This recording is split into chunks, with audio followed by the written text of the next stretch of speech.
Carolina Hurricanes tucked away. They await the winners of the Florida Panthers and the Toronto Maple Leafs. Game 6 tonight. You already knew that. That's one of the many things we'll talk to Brian Burke about here in a couple of moments for Civilian Fridays here on the program. Also, some interesting comments from Rick Tocchet about practice facilities.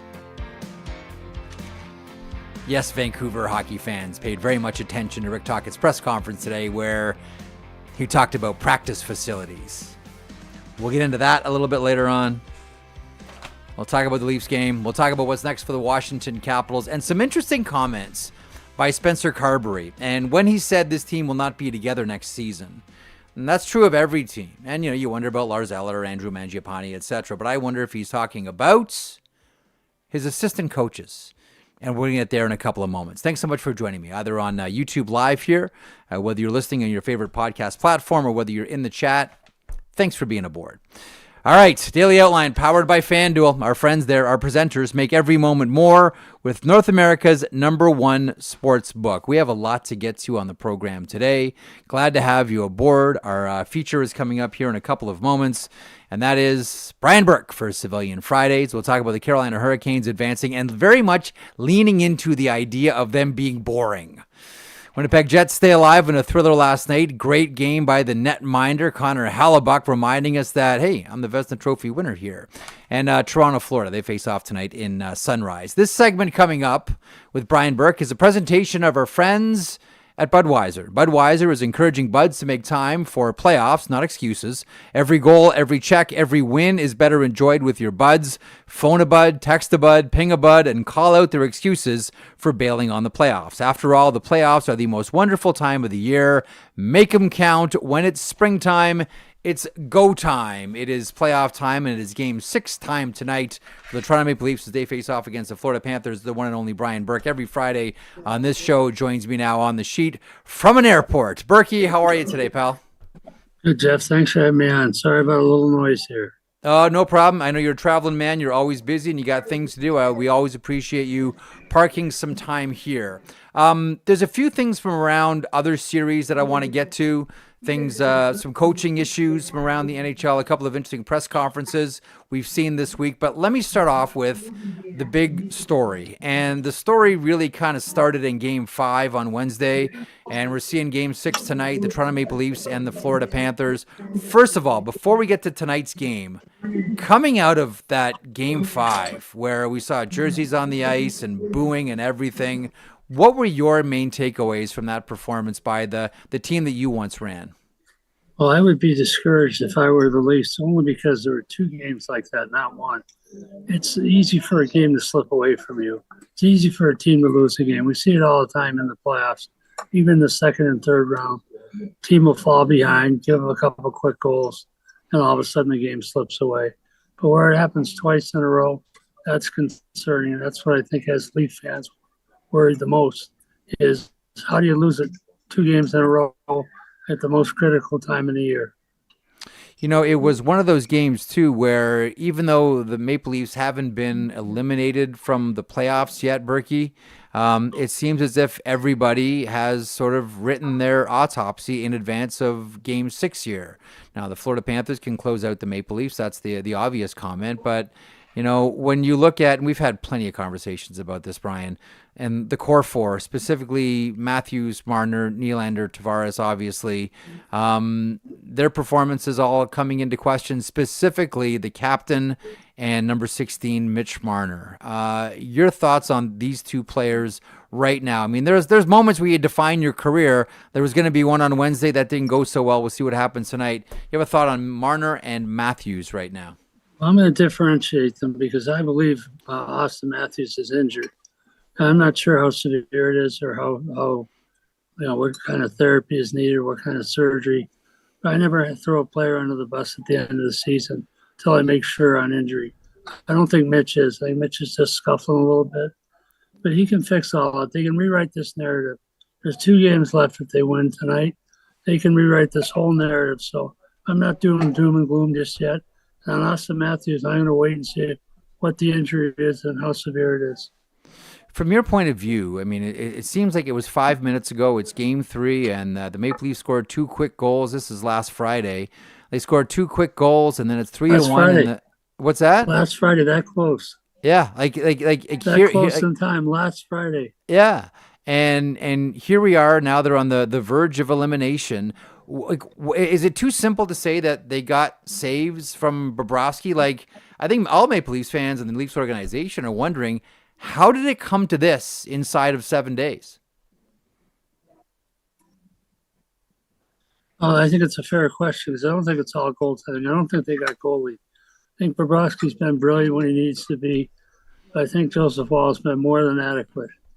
I don't blame him for the collapse. So, no, I don't think it's that simple to blame the goalies. There's a lot more involved here. They're getting beaten to pucks. They're getting losing physical battles. They seem disinterested at times, and it's not a good look. You know, the physicality thing is something that I think, and rightfully so, people have keyed in on. And I've looked at that, the Aaron Ekblad goal on Wednesday, the very first goal, and there's, 5 Maple Leafs players below the hash marks battling for the puck. And I use the term battling loosely because it's just long stick, long stick, long stick. Nobody is engaging physically at all.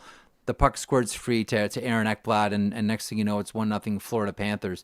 To me, it just honestly, Burkie, it looks like, and listen, the Panthers just did this at Tampa too. It looks like the Panthers are bullying the Maple Leafs. Like, whatever they want to do, they go out there and they can do it. I think in the first 2 games when Toronto was ahead, they weren't getting bullied. But that's Florida's MO, and that's part of their DNA. And they've shifted the narrative. It is bullying now. They're taking advantage of them physically. And that wasn't there the first 2 games. I'm not sure what flipped that switch. It's not like Florida changed personnel. They did go with a heavier fourth line, Gadjevich in that group. It does help them that way, but not that much. They don't play that much. Whenever I see Paul Maurice put AJ Greer in, I always say to myself, okay, so he's trying to put the accent on physicality here. The one of the things that I'm always interested in is hearing you talk about Sam Bennett. And we talked about Sam Bennett a lot around Four Nations, and we always talk about Sam Bennett come playoff time. This is nothing new to you. Like, playoff Sam Bennett, I mean, I can still remember in Calgary, he was a guy going after Evander Kane and fighting everybody, and like, he's Mr. Playoffs. Do you have anything more that you can add about Sam Bennett based on your experience with him in Calgary? We were not able to get Sam Bennett going in Calgary. We tried everything. We played him on every line. We gave him more ice time. We played him with different players. We tried everything. He needed that to switch area codes to get effective. But he turned into a much more complete player. He always had the Viking side of him in Calgary. He was a warrior, played hard, fought, won faceoff, skilled penalties. But the offense didn't come until we made that move and got him to Florida. He's a complete player now, and he's a warrior with touch and finish. That's a deadly combination.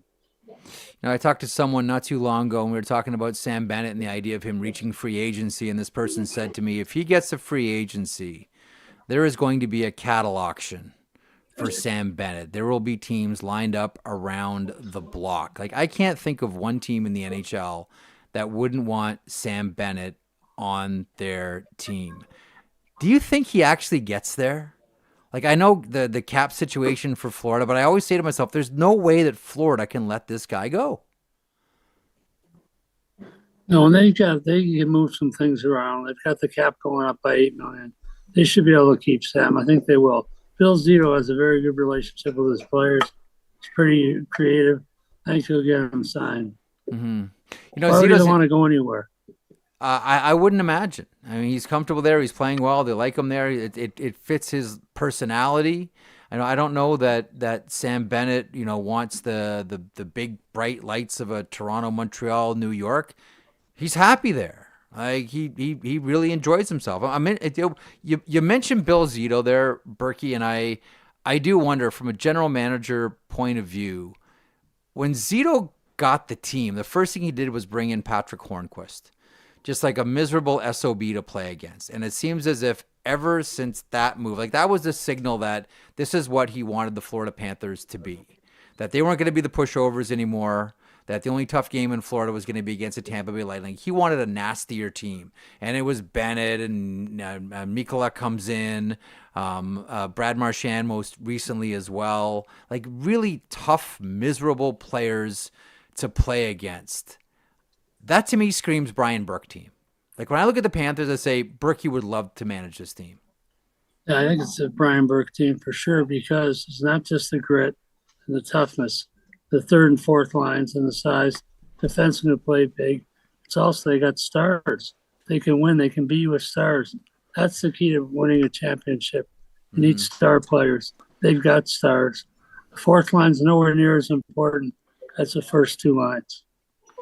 Hit you with a hypothetical here. Let's say that the Florida Panthers win tonight, complete the comeback, 4 wins in a row, and the Toronto Maple Leafs are dispatched in 6. What happens then to the Maple Leafs? Like I know that maybe the answer lies more with Keith Pelly than Brad Treliving or Brendan Shanahan or anybody on that team or Craig Berube, but as you sort of project out, Leafs lose tonight. What happens next in Toronto? That's a hypothetical, Jeff. You know better than that. A lawyer's not going to answer a hypothetical. Nice try, though. But I don't think this is a foregone conclusion. I believe Toronto can win tonight. Yeah. I predict they will win tonight, despite the last 2 games. I think they're good enough to do it.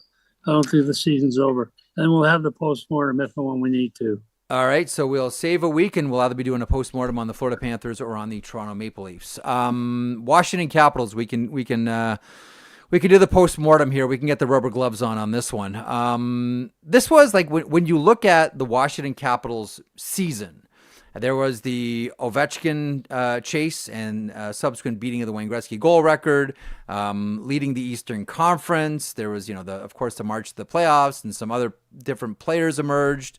Brian McClellan and Chris Patrick did a wonderful job, adding and complementing this team in the offseason. Yet somehow, and I understand it, bowing out to Carolina in 5 really feels like it made it a disappointment. Do you consider this Capitals season a disappointment? We heard that word a lot last night. Yeah, I do, because they had such a great year. I really think you have to change how you play Carolina. You have to change completely. You can't just say we're going to play harder than they do, because you can't do that. Yeah. You have to change. You have to go to, in my mind, less direct, more indirect passing, more D-to-D, more deliberate approach up the ice, not playing the speed game, which they kill you at. And they just you look at watching the game last night against Washington. Every time you look at the puck, you look on the TV, you see a Washington player, there's a Carolina player within a 6 length of them. Yep. Their coverage is unbelievable. And they stifle you and shut you down. In my mind, you got to try and get uneven attacks, like outnumbered attacks, flood one side. You need an unconventional approach instead of just saying, we're going to play Carolina. We're just going to play them harder. This is 50th anniversary of the Washington Capitals. I mean, this is a 1974 expansion team. When I say the name Washington Capitals, and you've watched this this entire organization from its infancy, even though you were a player back then. What do you think of? Like when you see, because this is a huge season for Washington. When you hear that name Capitals, what do you think of? Well, I think the Cup changes everything. I think once you win a Stanley Cup, the pedigree of your organization changes forever. And that's somewhat self-serving, because I won one in Anaheim. It changed our trajectory for sure. But I think of Rod Langway is the first player I think of. Rod Langway was such a great player, such a great defenseman, such a great guy. I think of him as really the epitome of the Capitals when they were struggling. And there was that really cool Patrick division as well. Pittsburgh, Philadelphia, the Islanders, the Washington Capitals. That was a fun division. Carolina Hurricanes advanced. They'll face off in the Eastern Conference Final against either the Maple Leafs or the Florida Panthers. You mentioned that Rod Brindamore's team essentially skates in your hip pocket.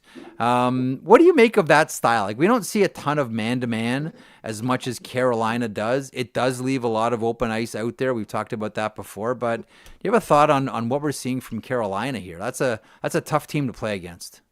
Oh, he's a great coach. He's been in the playoffs every year for a reason. because he's a great coach. But I'm not sure that style. They've won one championship before Rod got there as coach. Not sure that style leads to a championship. We're going to find out. But I think that they stifle you. They put you to sleep. It's not scintillating hockey, but it is impressive. It is man-to-man. I'm convinced. Everyone says man-to-man. I'm convinced every team in the league goes man-to-man when they break up in their own zone. Once they get in the attacking zone, everyone's man-to-man anyway pretty well. So I don't think that's the end-all and be-all. But I think it's certainly their DNA, and it works for them. You know, you mentioned Rod Langway a second ago, and he was a defensive defenseman, like one of the greatest defensive defensemen of all time. And the Carolina Hurricanes boast someone who doesn't get a lot of headlines, but the coach raves about him. His teammates rave about him. I think he was the best overall player in the entire Four Nations tournament, and that's Jacob Slavin. Jacob Slavin's not going to put up points like Quinn Hughes and Cale Makar and Adam Fox. We all know that. But as far as being a defensive defenseman, you can't get pucks under his stick. You can't get around him. He knocks down pucks like he's Nick Lidstrom. Do you have a thought or two on Jacob Slavin, Burkie? Yeah, I've been paying more attention to him because I don't think I've been paying enough attention to him.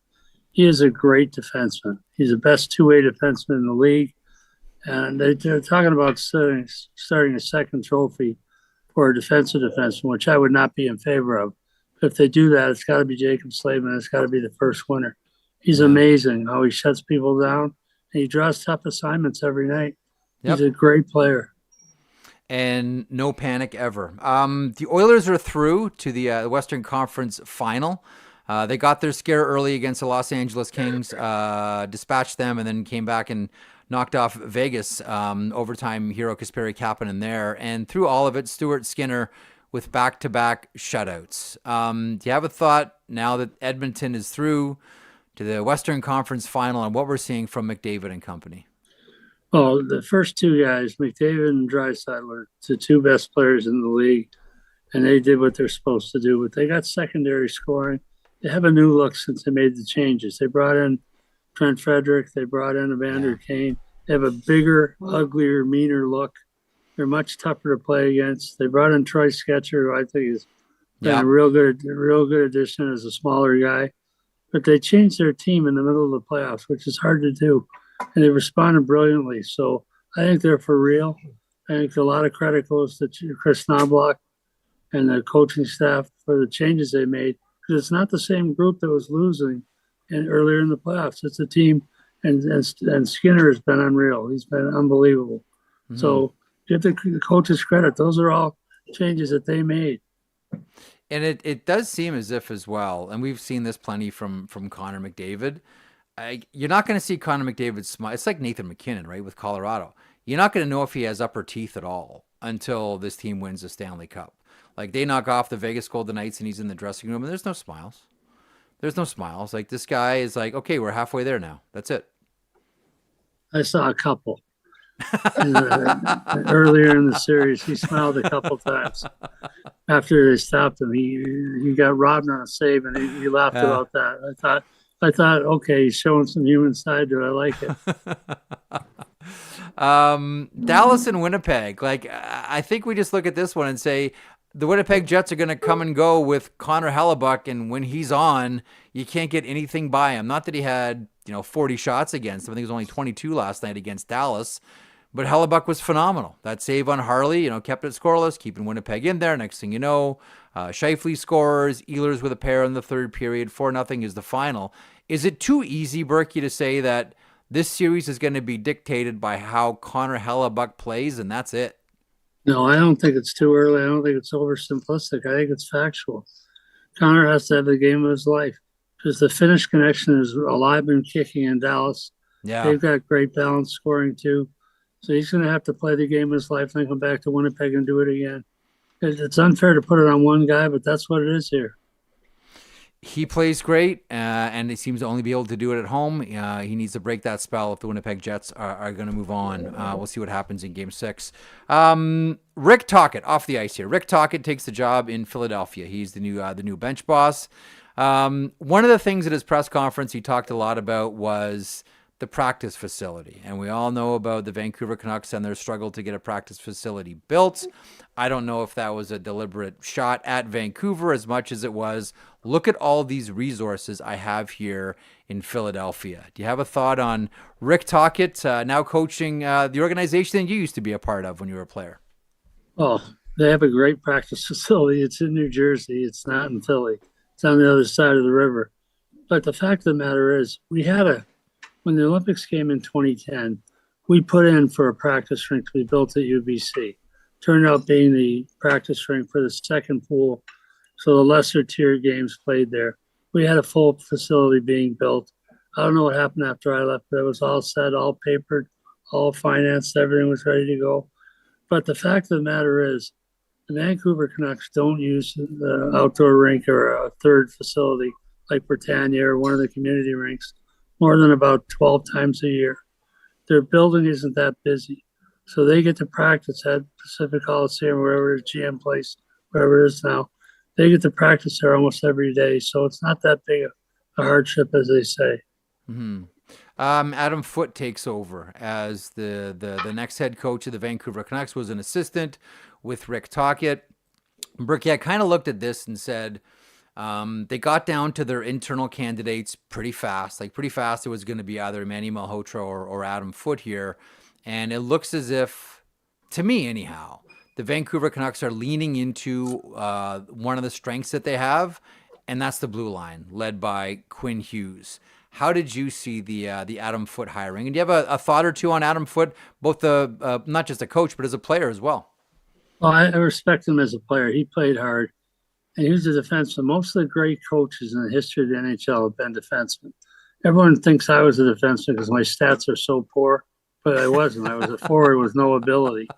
The fact of the matter is, most of the great players that go on to coach are defensemen. And the fact of the matter is, this guy was a steady, thinking, conscientious defenseman way back. Not just tough. He played hard. He played in every situation. Thought the game well. Worked for good coaches. Learned his craft. I like the hire. I think he's going to do a real good job. Mm-hmm. Jim Rutherford was in conversation with Stephen Brunt, an interview that they recorded last week that we released on his Up Close podcast this week at the Nation Network. And, one of the interesting things that Rutherford said was, we like our blue line, we like our goaltending, we need to fix our forwards. We're hoping we can do that in the off season. Doesn't sound like Rutherford wants to trade any picks and doesn't want to trade any prospects, but something has to be done about that forward group. When you look at the Vancouver Canucks, and so much is going to depend on what happens with Elias Pettersson here, what goes through your mind with that forward group? Well, if you're not going to move any picks or prospects, it's pretty hard to up your team unless you're signing free agents. Yeah. Signing Canadian free agents is not that easy, as a lot of teams have found out the hard way. Cap's going up. They should be able. It's a very attractive place to play, but the travel's tough and the taxes are tough. So it's going to be hard to upgrade unless you can do it by trade. But Jimmy is a great trader. You know that. Mm-hmm. He's a riverboat gambler. He'll take big chances. I love the way he does things. But it's a tall order. I am curious about, listen, you both managed in the NHL at the same time. What was your relationship, or what were the conversations like with Jim Rutherford when you both ran teams? He was like one of the older guys. He was like one of those thieves that used to work in the league when I first got there. Glenn Sather, Harry Sinden. Yeah. Jimmy was a little bit like that, but he was a little more like a modern guy where they want to try and make a deal that works for both teams. But if he could skin you, he would. What was I it? made a couple deals with Jimmy. Do you remember which deals you made with Rutherford specifically? I'm trying to rack my brain. We got Marek Malik for actually. Oh yeah. We got Marek Malik for a small check to forward. I can't remember his name, but that trade worked out well for us. But I know Jimmy got me on another one. I forget what it was. What was it you told me a while ago? You guys judged trades based on whether the other guy got fired. Oh yeah, he got fired. That was a good deal. Yep. That's what Harry Sinden told me once. A good deal is when the other guy gets canned.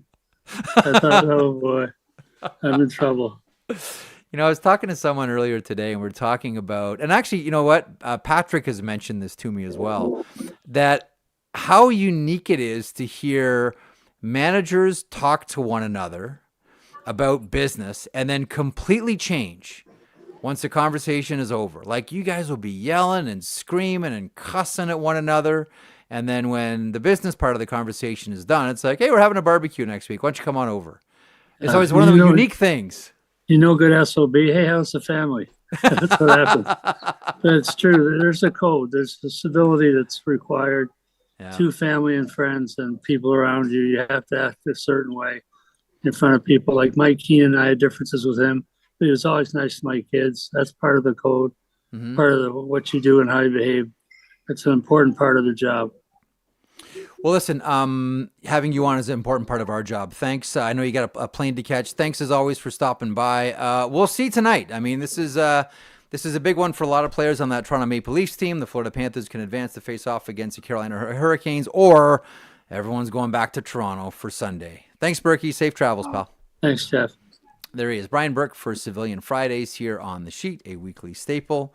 And I really do appreciate hearing managers talk with one another. Like, there's some great, you know what, Zach? There's some great potential for behind the scenes TV shows or videos. Yeah. We always love it when we see online, like the Paul Maurice clip that most recently came out, F the plays, which is such a great Paul Maurice line, things like that.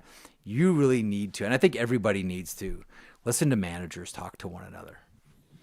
Like, I've heard going at guys before. It is amazing to hear. It's and then by the end, it's like, anyway, you want to go get a drink? See, that's something I don't think we'll ever get to actually hear. That's something we get to hear about, which is nice. Yeah. But I agree with you 100% that we need to get more content from everybody. I grew up on the NHL 24/7s. And to be completely honest with you, I never really knew what I wanted to do in terms of a career. I just knew I wanted to be in hockey.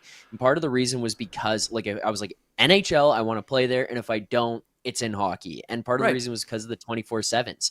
I didn't care if I was going to be an equipment manager, if I was going to be a train. It didn't matter. I didn't know none of that. There was points where, Jeff, I wanted to be like a videographer for the 24/7 series because I want to be around it. Like, I want to just be in those things. But we need more access to this stuff.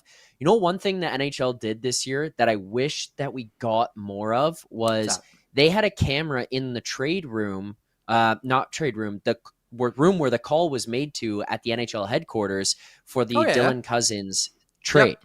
That was so cool. You get to hear what happens, how it happens, how both sides play out. Like, I like the how it's made stuff that goes on that just kind of tells people.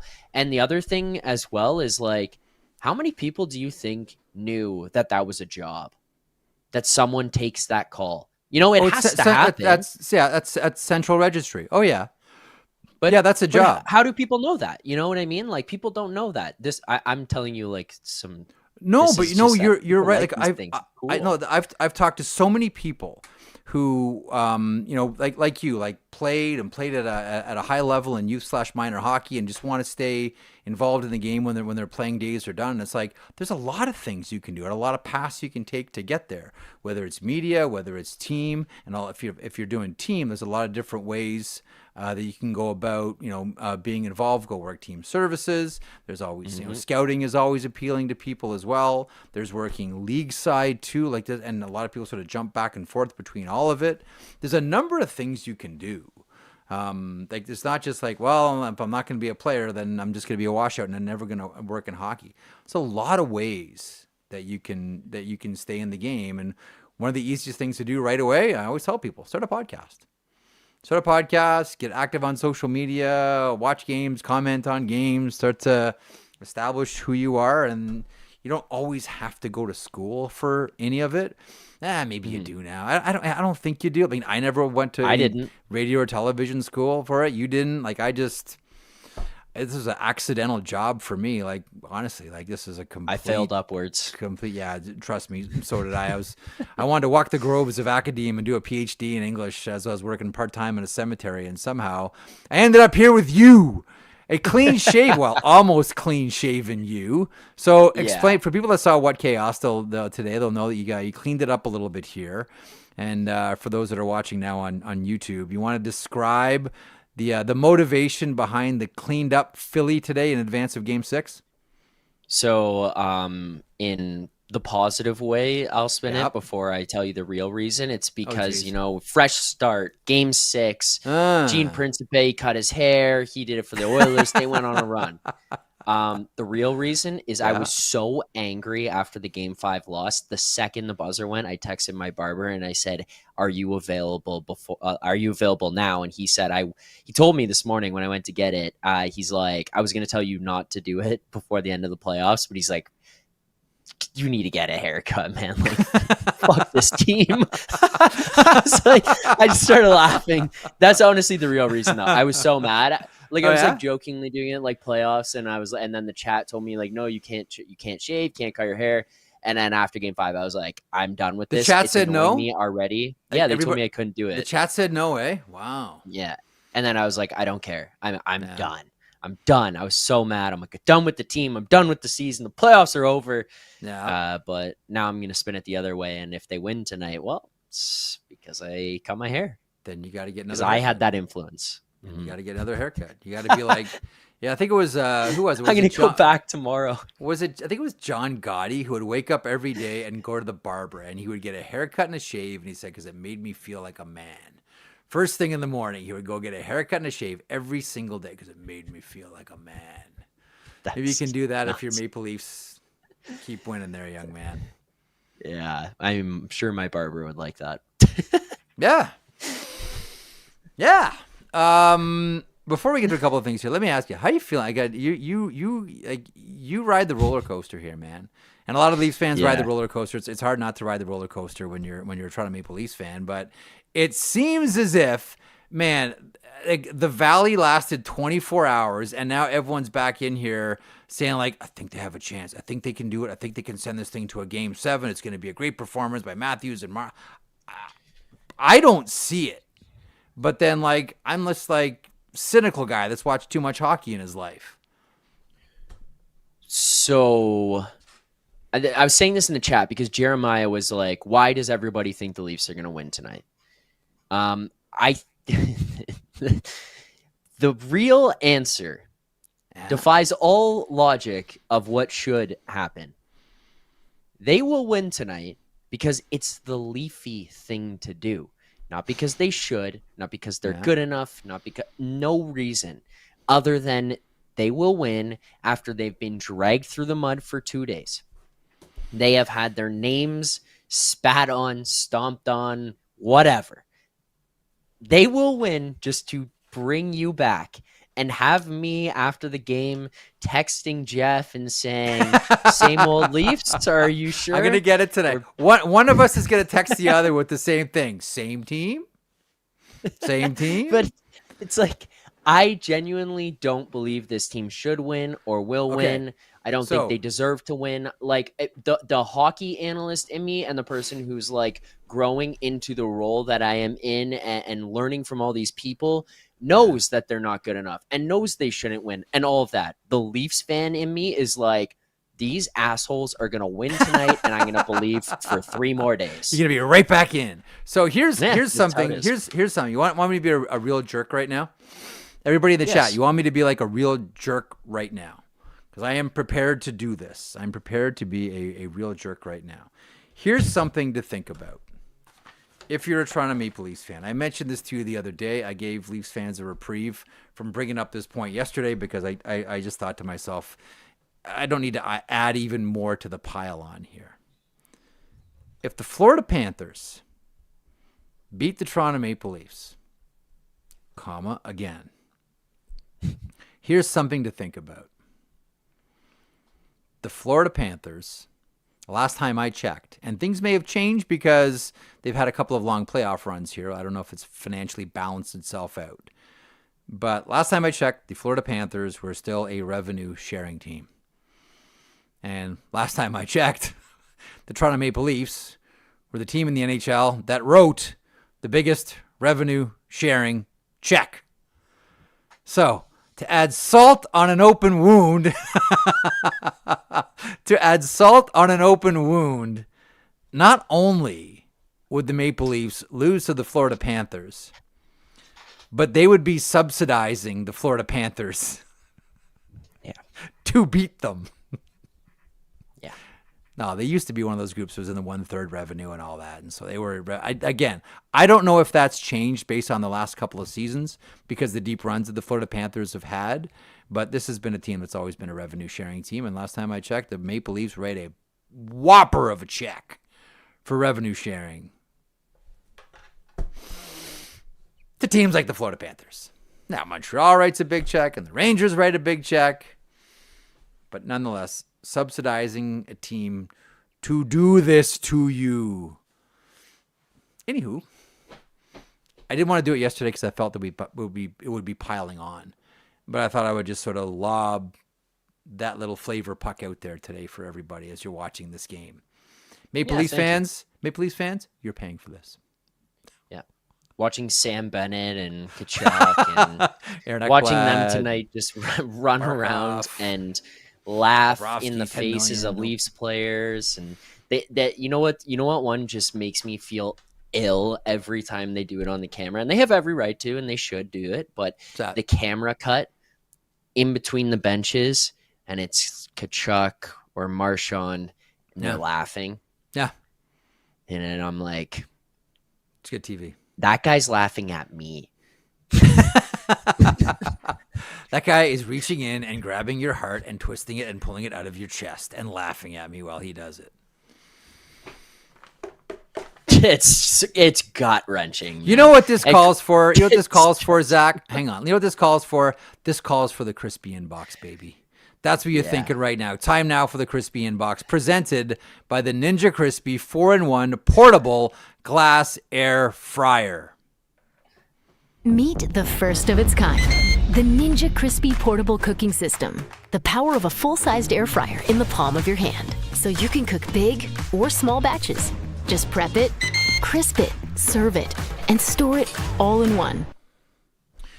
Did I see a Leafs logo on those chicken wings there in that crispy? It's an all-in-one system, that includes 4-quart, 6-cup Tupperware glass containers and 2 storage lids. The Ninja Crispy is thermal shock resistant and can go from frozen to crispy in minutes. With the Crispy Power Pod, you get the power of a full-sized air fryer in the palm of your hands. The 4-quart container fits 4 pounds of chicken or veggies. Cook a personal-sized meal in 7 minutes in the 6-cup container.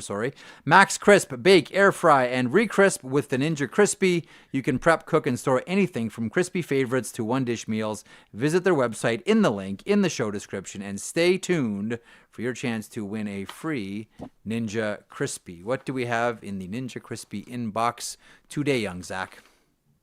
This one comes from Andrew McDougall.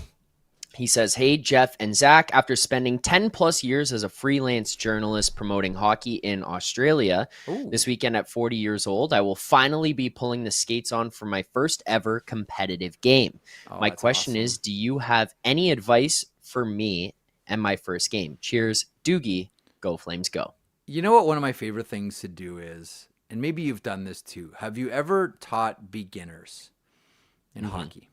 So I love I just love watching this. I love people, especially I used to teach this one class Tuesday nights at McCormick Arena in the West End of Toronto. And it was women, mainly middle-aged women that have always wanted to play and never had a chance to play or the ability to play, and they're just starting to learn how to play hockey. And that was the favorite group of people that I ever instructed or coached, because we've played so much and seen so much. You forget what it feels like when you have your firsts. Like the first time you raised the puck. The first time you stayed on side on a 2-on-1. The first time you scored a goal. The first time you took a hard pass and it stayed on your blade. The look on people's faces when they have their firsts. Or in this, was a gentleman's name again? I apologize. Andrew McDougall. Andrew is going to have a lot of first experiences. What's it like to pull up to your first face-off? What's it like to stop playing, go back to the dot after a whistle? What's it like to change on the fly? All these things that we've all just taken for granted. You've lost that feeling of wonder when you're doing things for the first time. I don't have any advice other than just enjoy the feeling of wonder that all of this is new and all of this is neat and all of this is really cool. You know how kids, like children, infants, will look at cracks on the sidewalk and this will be the most incredible thing to them. Like I've always thought to myself, how cool would it be to walk around your whole life with that sense of wonder? And you get it in sports when you do things for the first time. So I have no advice other than to enjoy it, lean into the wonder of all of it, and appreciate every single moment. Just like every crack on the sidewalk for an infant, every time you stay on side on a 2-on-1, or every time you ice the puck, or every time you deflect it, or every time you score a goal for the first time. Just savor all the hockey firsts. Because all my hockey firsts, and you too, Zach, like they're all done.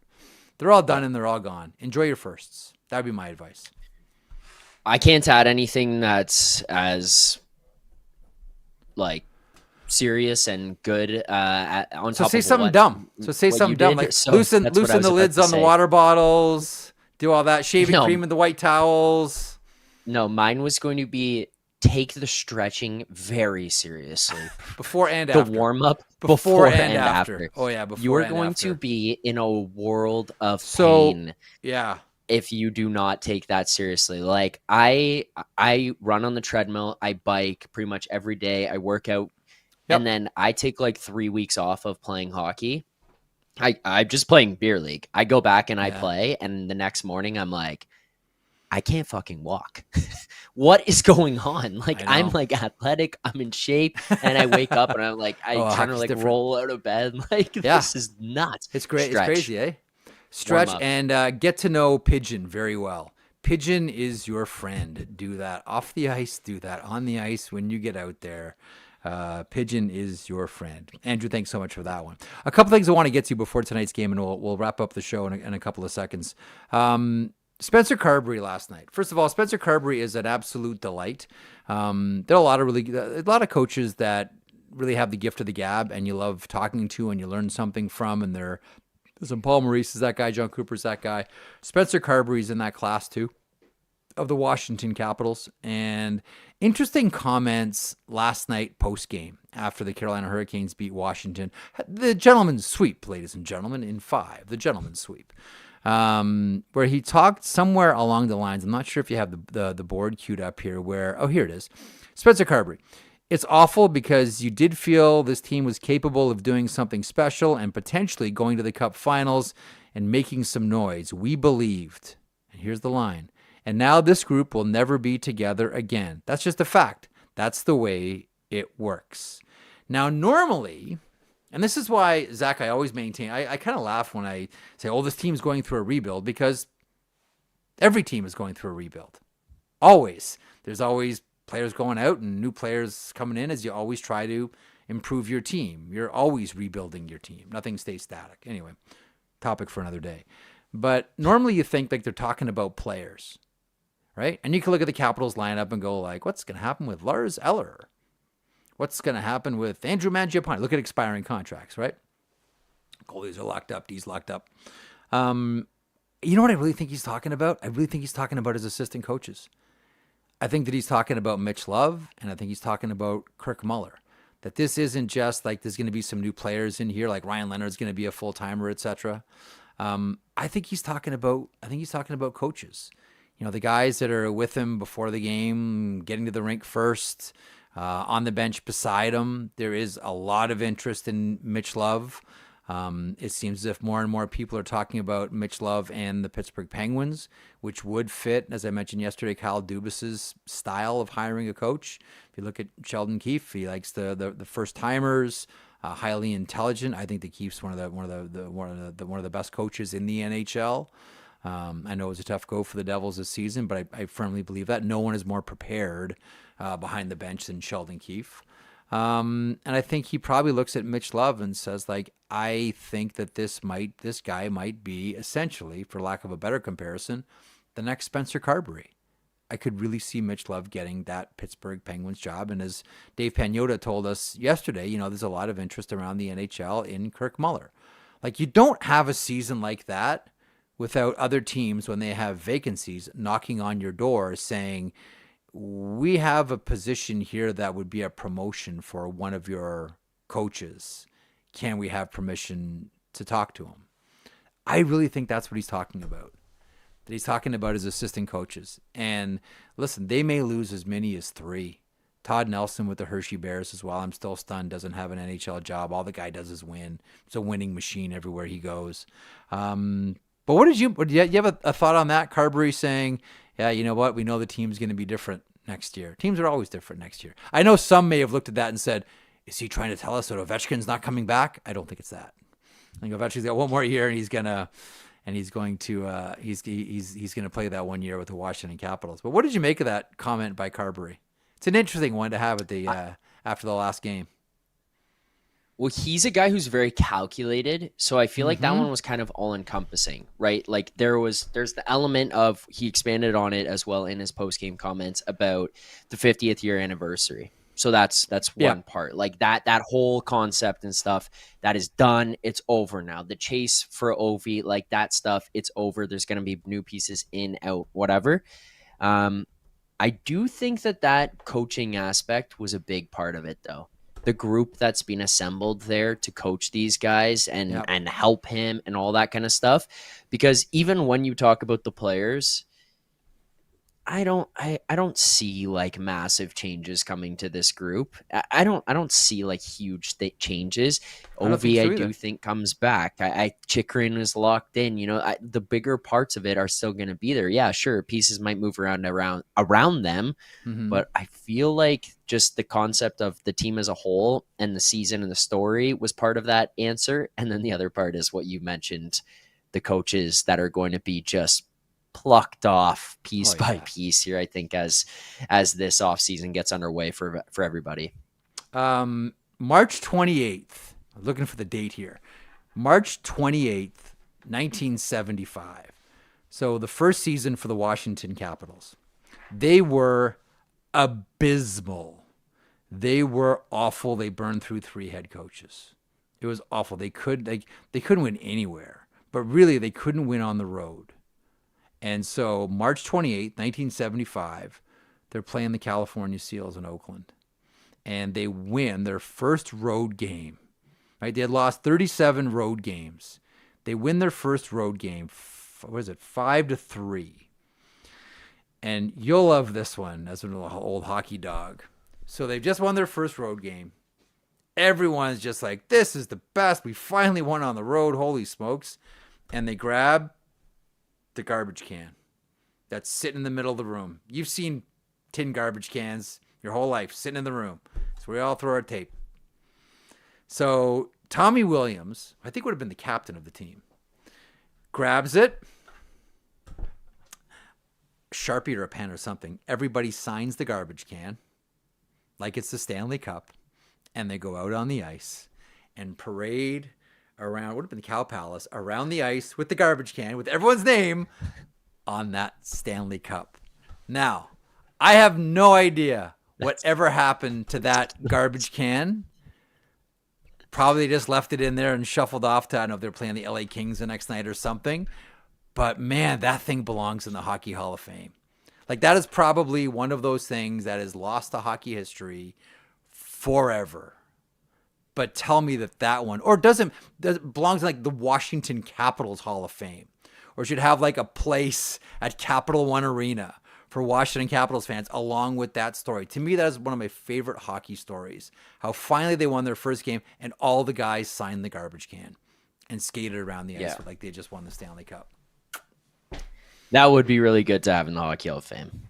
And in a case there, to just imagine, think about people like walking through and it's like, what the hell is this garbage can? And then reading the story attached to it. Oh, it's Stanley Cup. Yeah, that's also hilarious. I didn't know that story. Yeah, it's a great one. Yeah. Tommy Williams. 50 years of the Washington Capitals, right? You tend to think back to the history of what's going on with that organization. Okay, let's get to our last bit of business here. We got one game tonight. The Sheet is powered by FanDuel. Our friends and our presenters, home of the same game parlay, make every moment more on FanDuel. FanDuel, proud to connect fans to the major sports moments that matter to them. May 16th, Friday. 8 p.m. Eastern, Amarant Bank Arena, the lone game on the schedule. The Toronto Maple Leafs facing off against the Florida Panthers. Lineup changes, Zach. I'm going to hand this whole recreation over to you. You're the resident Leaf fan. You're the one that lives and dies and shaves and cuts based on what this team does. It's so embarrassing you put it that way. Shaves and clips, depending on how the team does. Why don't you handle the game preview here? Who's in? Who's out? What should we watch for tonight? Well, Jeff, a team that traditionally struggles with scoring in the playoffs has removed the guy who scored the only goal in the last 2 games, in Nick Robertson. He is out eating popcorn tonight. It's a nice backhand. Pontus Holmberg is nice backhand. Pontus Holmberg is in. He takes a spot alongside Nylander and Tavares on the second line, and then David Kampf also comes out and Calle Yarncroke in for the Leafs. Other than that, I didn't see any lineup changes here tonight. I haven't seen any official news here on if Evan Rodriguez is back. I think he's out. It sounds like okay. Rodriguez is out. It sounds like Rodriguez is out. Okay. Makes sense. I don't think there's any need for them to put him back in or rush him back in based on what they just did in the last game. I think they're all right. Yeah, they're doing okay. Look, I think they lose. The chat thinks they lose. 64% of voters on the poll say it's over. Tough chat. I think this one is over, but I think it's also would just be Leafy as all possible outcomes to win tonight and go to 7. As well, the Corgi, who notoriously, famously, whatever, bounces basketballs into garbage cans at the bottom of stairs. Picked not only Leafs in 7, Jeff, but Leafs 2-0. Panthers up 3-2 in the series. Yeah. Leafs tie it. And then, notably, the ball misses the basket for Game 7. Bounces over both. And then on the second attempt, bounces into the Leafs basket. The Corgi. Leafs in OT in Game 7. When in doubt. Corgi might know something. Corgi knows. The wise Corgi. Okay. Really quickly, I want to finish this one up. So General Soreness, just a chat mainstay, just glorious. Yeah. Trivia time. Does anybody know who, legend has it, was the first to raise the cup over his head? I want to know Jeff's answer to this. I think it's Ted Lindsay.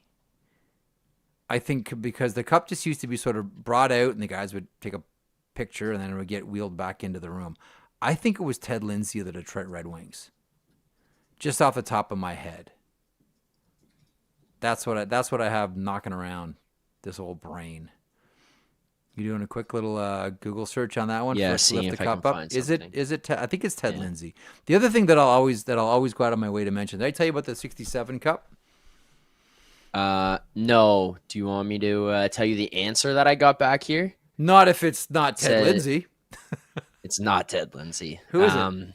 First player widely credited, so take that for what you will, with lifting the Stanley Cup over his head in celebration is Jean Beliveau. Jean Beliveau in 1958, captain of the Montreal Canadiens. Beliveau. Wasn't a common tradition until Beliveau did it. Yeah. I'm going to check in. Others may have touched or held the cup before him over their head, but Beliveau is recognized as the first to hoist it above his head. Attaboy. God, he was the best. I got to see if I can find some more follow-up, but... I told you about Clarence Campbell in 67 when your team won the Stanley Cup the last time. Did I tell you the story? It's one of my favorite handing out the cup moments. How he had been drinking vodka and orange juice all day long. Yes. Did you go listen to the speech? No, not yet. Actually, go listen to the Should I do that? President. Is that going to change the tides here? President of the NHL just buckled as he tries to hand out the Stanley Cup in 1967. Yeah, okay, I'm going to do this after. It's a different league. Gary does it sober. Okay, Gary does it sober. Clarence Campbell, Not so much. It was a different league. It was a different league. You got to say, like, Gary's cleaned it up. Gary's cleaned up the act. Thanks to Brian Burke, as always, for stopping by. Hey, Zach, honestly, good luck tonight. Good luck tonight. I hope this night goes okay for you. I think we're all thinking of you. Your mother and I are very concerned about you. I hope things go all right. I said it on What Chaos. This is the first year ever that people have actually reached out to me and been like, I'm sorry. Fans of other teams, like, I'm sorry. So that in a lot of ways, honestly, that makes it feel worse. Totally does. So, you don't want people's pity. Yeah. That's worse. No. Yeah. Oh no! Like you think like Marner and Matthews and Riley and all these guys like want fans to go like, oh man, I feel so bad for you guys. Like that's worse than being angry at me. I don't want your pity. Yeah. I'll take anger all day. We're all used to people being angry at us. That's easy. Give me more of that. I don't want pity. Screw that, man. No way.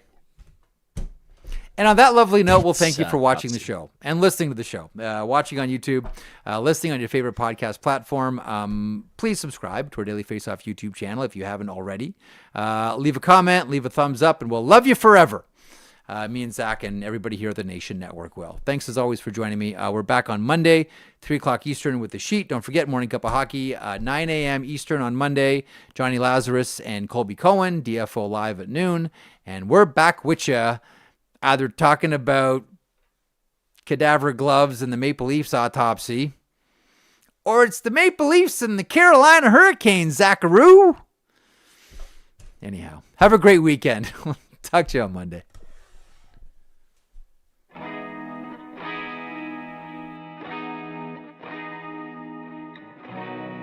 If you enjoyed that video, and we certainly hope that you do, please hit the subscribe button right there here at Daily Faceoff.